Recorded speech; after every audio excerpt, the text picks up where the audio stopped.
ఈరోజు మనం సాంబార్ ఎలా తయారు చేయాలో చూద్దాం. ముందుగా నేను టమాటా ముక్కలను కట్ చేశాను. అలానే పచ్చిమిర్చి, బంగాళదుంప, కరివేపాకు, నెక్స్ట్ క్యారెట్, వంకాయ ఇవన్నీ కట్ చేసి పెట్టుకున్నాను సాంబార్ తయారు చేయడానికి.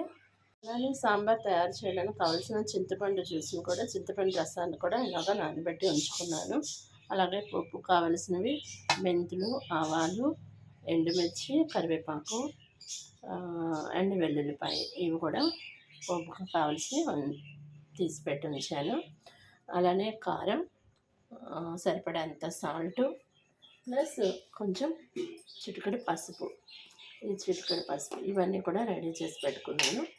ఇప్పుడు ఒక కుక్కర్ కింద తీసుకుని పసుపు రెడీ చేసి పెట్టాను. ఇప్పుడు నేను ఒక గిన్నె తీసుకొని ఒక 2 టేబుల్ స్పూన్లు ఆయిల్ వేస్తున్నాను. ఆయిల్ కొంచెం హీట్ అయిన తర్వాత ఒక 2 టేబుల్ స్పూన్లు ఆయిల్ వేసి, ఆయిల్ కొంచెం హీట్ అయిన తర్వాత ఈ పోపు సామాన్లు వేసేసుకుందాము.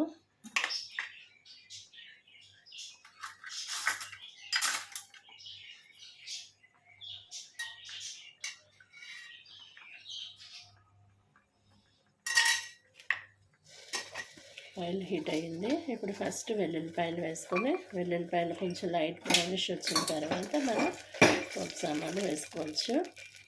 ఇంగు కూడా లాస్ట్ కూడా వేస్తాను.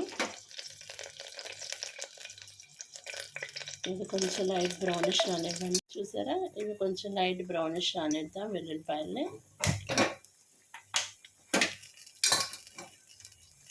అలా లైట్ బ్రౌనిష్ వచ్చిన తర్వాత మెంతులు,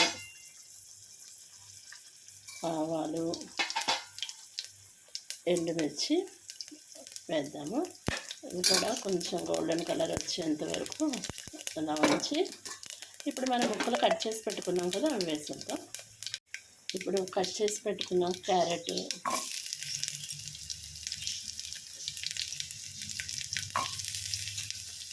బంగాళదుంప ముక్కలు, తర్వాత వంకాయ, టమాటో, పచ్చిమిర్చి, కరివేపాకు ఇవన్నీ కూడా వేసేద్దాము. అయితే నేను పక్కన స్టవ్ మీద ఏం చేశానంటే పప్పు ఉడకపెడుతున్నాను. ఈ పప్పు ఉడికిన తర్వాత ఈ సాంబార్ ప్రాసెస్లో మనం ఆ పప్పును కూడా వేయాలి. అందువల్ల పక్క స్టవ్ మీద పప్పును ఉడకబెట్టాను. సరే, ఇలా ముక్కలను బాగా ఆయిల్లో పోపులో మగ్గనివ్వాలి.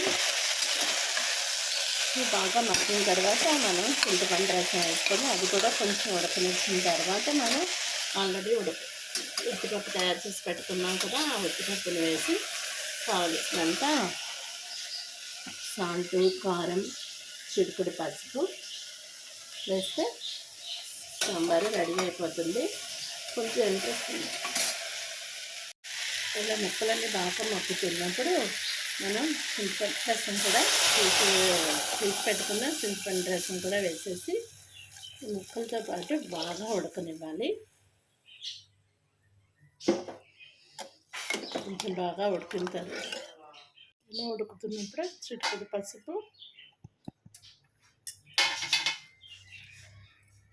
పచ్చిమిర్చి కూడా వేసాను కాబట్టి ఎండుకారం కొంచెం సరిపోతుంది. సాల్ట్ వేసేసుకొని ఇది బాగా కొంచెం ఉడకనిద్దాం. ఇంట్రెస్ట్ ఉన్న వాళ్ళు కొంచెం బెల్లం ముక్క కూడా మనం సాంబారు సరిపోయేంత సాల్ట్, కారం వేసుకున్నాం కదా. ఇప్పుడు పప్పు ఉడకపెట్టుకుని ఉంచుకున్నాం కదా ఉత్తిపప్పు, దీంట్లో సరిపోయేంత సాల్ట్ కూడా వేసుకొని కలిపేసుకుందాం పప్పుని. ఇప్పుడు ఆ పులుసు బాగా ఉడికిన తర్వాత, అంటే పులుసులో ముక్కలు వేసి ఉంచాం కదా, అవి బాగా ఉడికిన తర్వాత ఈ పప్పును కూడా ఆ పులుసులో యాడ్ చేసేసుకుందాము. చూడండి, ఇలా బాగా తెల్లుగా బాగా రావాలి, బాగా ఉడకాలి. ఉడికిన తర్వాత మాత్రమే మనం ఈ ఉత్తిపప్పును కూడా అందులో వేసేసుకుందాం. చూసారా, పప్పు ఇలా ఉడుకుంది కాబట్టి ఇప్పుడు ఈ పప్పును తీసుకుని మనం పులుసులో సాంబార్లో వేసేసుకొని దీన్ని కూడా బాగా ఉడకనించి ఒకసారి సాల్ట్, కారం చూసుకోండి. టేస్ట్ తక్కువైతే మళ్ళీ కొంచెం యాడ్ చేసుకోండి. అలానే కరివేపాకు, కొత్తిమీర కూడా కొంచెం మళ్ళీ వేయండి, ఇంకా టేస్టీగా ఉంటుంది. సో ఇంకా కాసేపు ఉడకనిద్దాము.